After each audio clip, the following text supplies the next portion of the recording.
Buenas noches, Román. Muy buenas Bienvenido. noches, señor presidente. Queremos recordarle las reglas. Sé que la han escuchado allá afuera.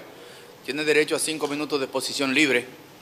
Una vez que haya terminado su exposición, entonces pasa a ser interrogado por los miembros del Consejo de la Magistratura. Cada pregunta debe responderle en 1 minuto, pero flexible. Así que tiene la palabra. Muchas gracias, excelentísimo señor presidente de la República, presidente del Consejo Nacional de la Magistratura, y con usted a los demás miembros de este Consejo Nacional de la Magistratura. Nos apegaremos al tiempo estimado. Lo primero que queremos señalar... Hay un reloj aquí que va agotando los 5 minutos. Perfecto. Puede coger los segundos que le quité. Muchas gracias.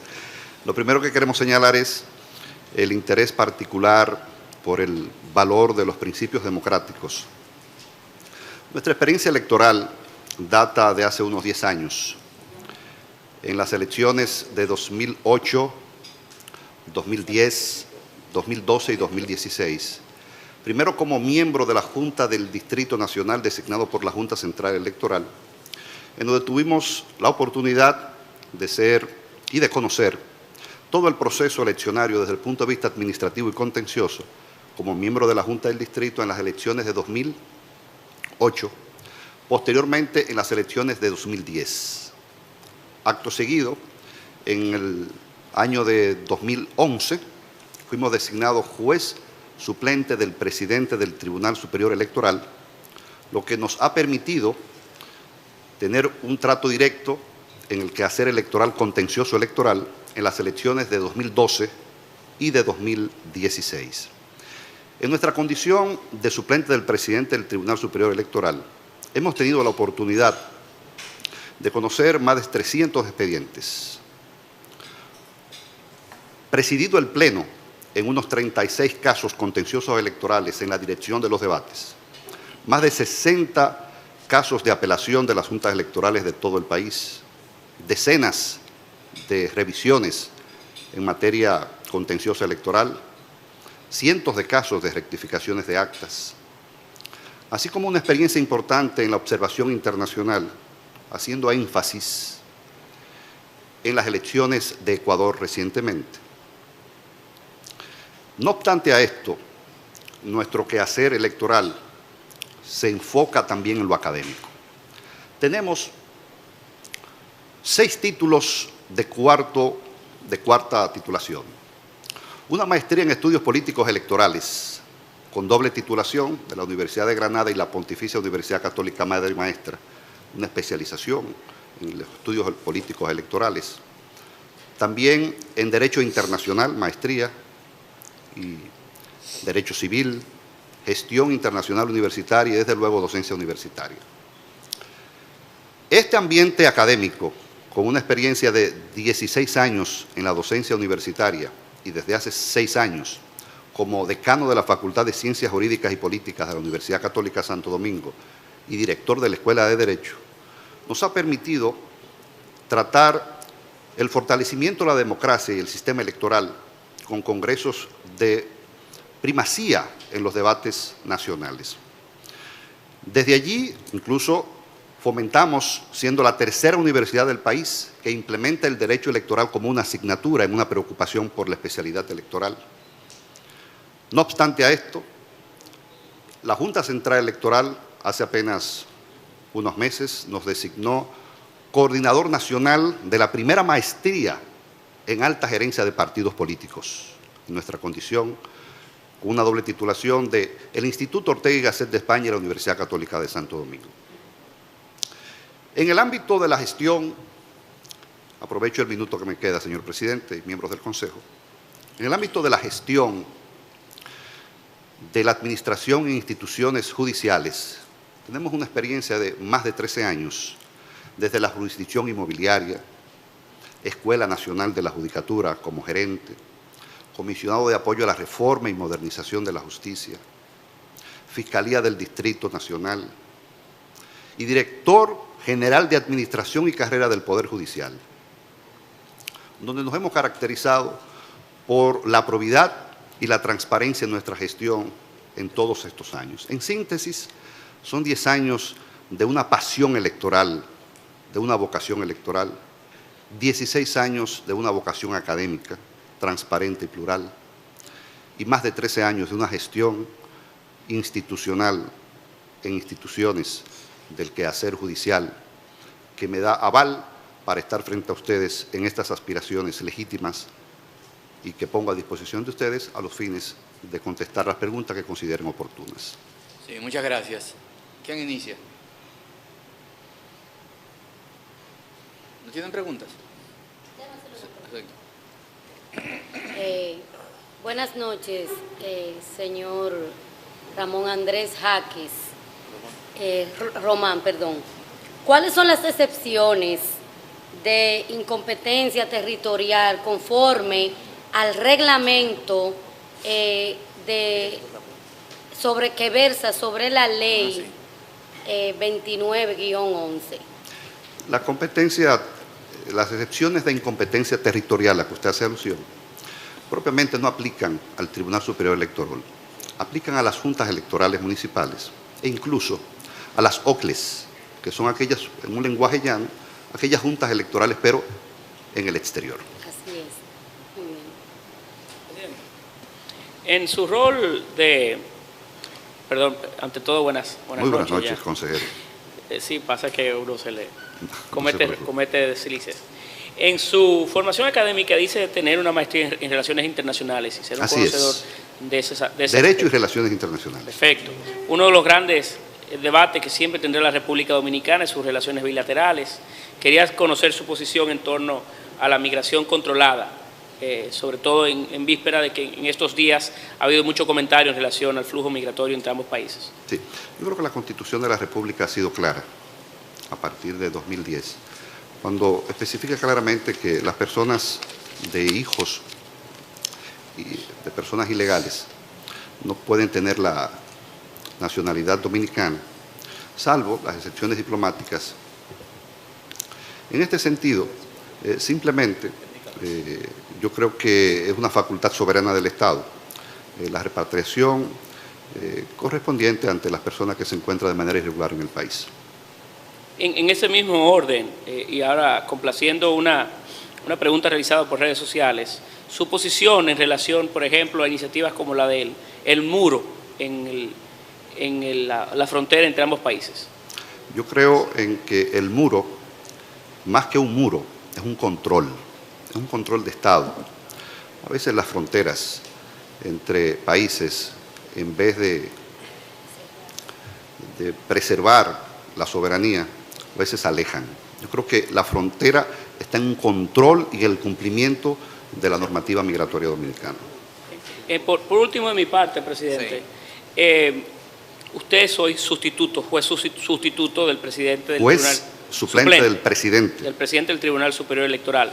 Conoce que nosotros tenemos fuertes oposiciones a los jueces actuales y por una razón de credibilidad o confianza que tenemos en el sistema.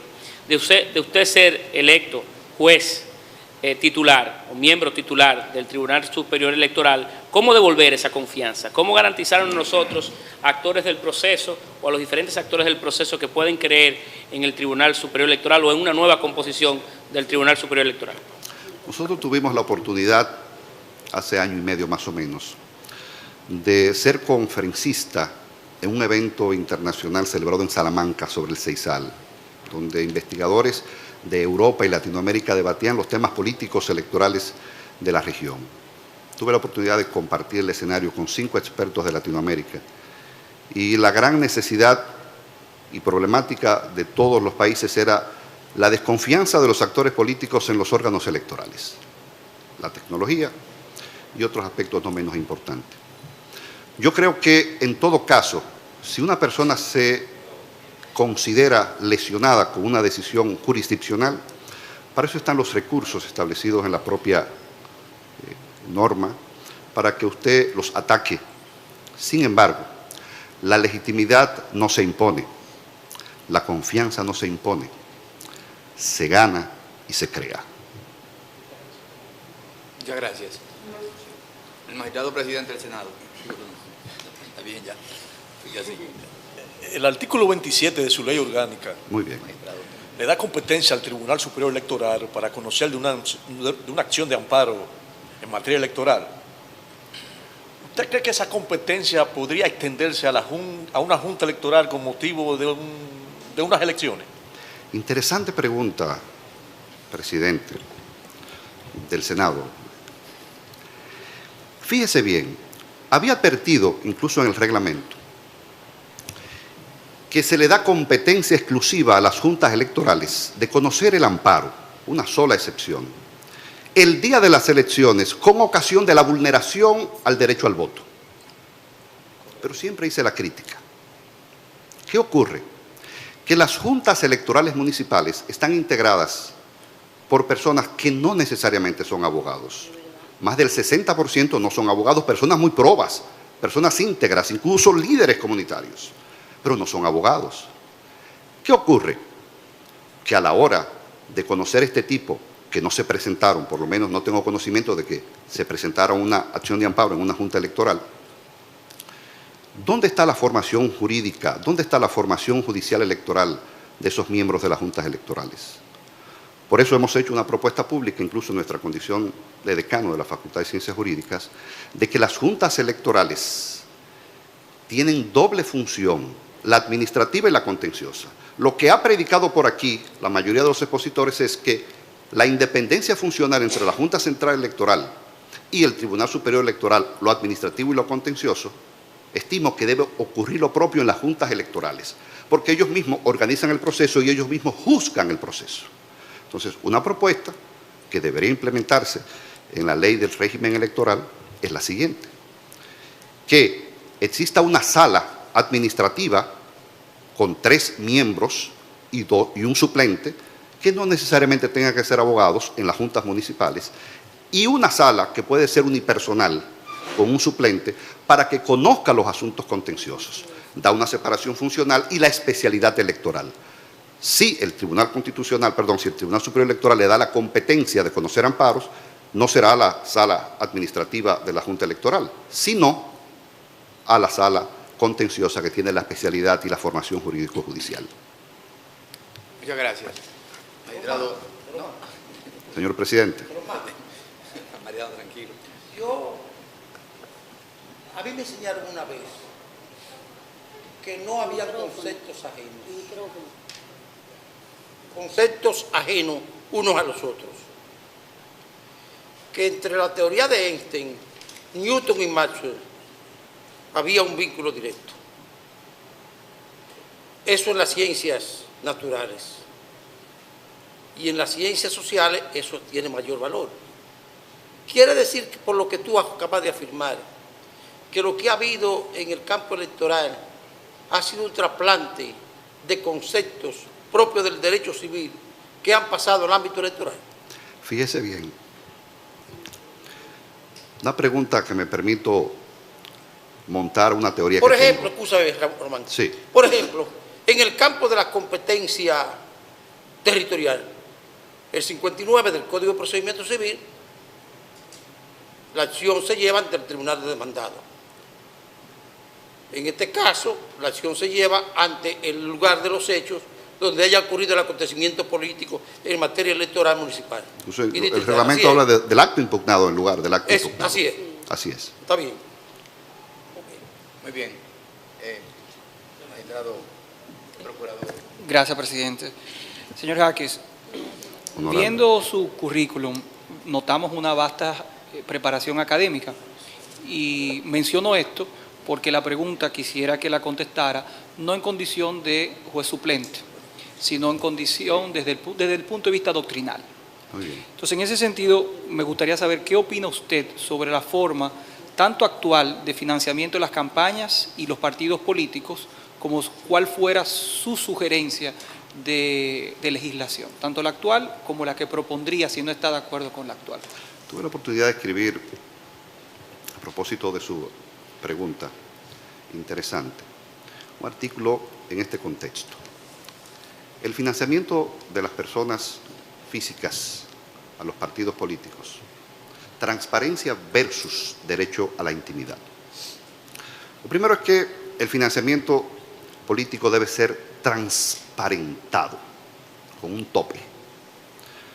Hay países, por ejemplo Puerto Rico, donde existe un mínimo anónimo en procura de preservar precisamente ese derecho a la intimidad. Pero el concepto de transparencia, sobre todo en la administración, porque ¿qué es un partido político en este caso? Un administrador de fondos. Un administrador de fondos. El concepto de transparencia, según la doctrina, en algunos teóricos, supera el principio de igualdad y el principio incluso de la justicia. La transparencia es uno de los valores que el sistema democrático y de los partidos políticos deben implementar para que esa legitimidad, no solamente de los órganos electorales, sino de los propios partidos políticos, que tienen el mandato constitucional de dar una participación democrática interna, la cumplan. Yo estimo que ese financiamiento público y privado, como existe en la República Dominicana, mixto, debe ser fortalecido a través de la transparencia y el control. Recientemente veo que las discusiones que existen en el Congreso Nacional han aprobado una institución de control financiero en la Junta Central Electoral, una cuenta única.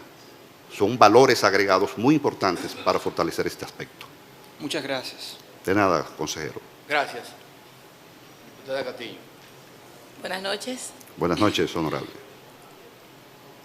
Su vasta experiencia y su función como juez suplente del presidente del Tribunal Superior Electoral,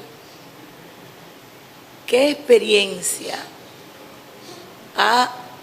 nos puede usted platicar aquí a nosotros sobre su función y sus ejecutorias como suplente en este Tribunal Superior Electoral?